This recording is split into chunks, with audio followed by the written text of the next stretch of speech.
Good morning, everybody. It's like 8:15 and today I'm so excited because I get to skip school and go see the Nutcracker with my family. For breakfast we're having Swedish pancakes with it's my favorite jelly. It's my favorite. Yep, and we have some candles lit. Very Christmassy. Oh, okay.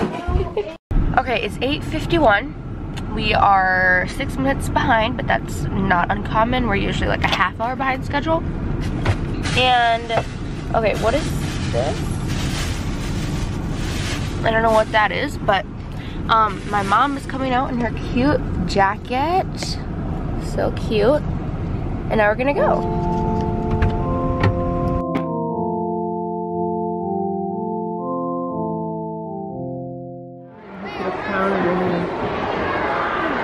That's right. It's your first time. That's why I want to sit. Yep. It's not my first time. Well, kind of. You can't remember it, do you? I watched it 2 times. What? We just finished the first half, and now we're gonna watch the second half. Oh, this one.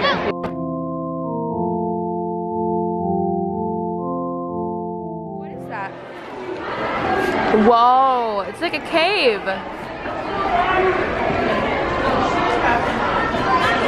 That's so cool. Time to go.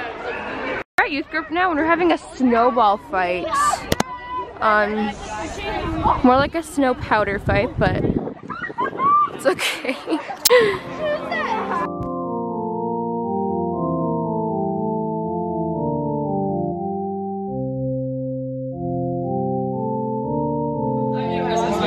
Today he just has a nice red sweater. This qualifies as an ugly Christmas sweater. Yes, it does. It's not even ugly. So this is what we would call Ugly. But I look like I work at Target, so that counts. He's not wearing the khakis, you're right. He has to wear Excuse me, I'm gonna help you find your deodorant. Yeah, and then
So I just got done at the party and I just decorated a cookie because I didn't get one earlier, and I just found out that people were dipping their fingers in the frosting, so now I don't want to eat it. But anyways, I won a gingerbread house in the White Elephant gift exchange, which I'm really excited about because, as you guys all saw, I kind of failed at making the other gingerbread house the other day, so I'm excited about this one.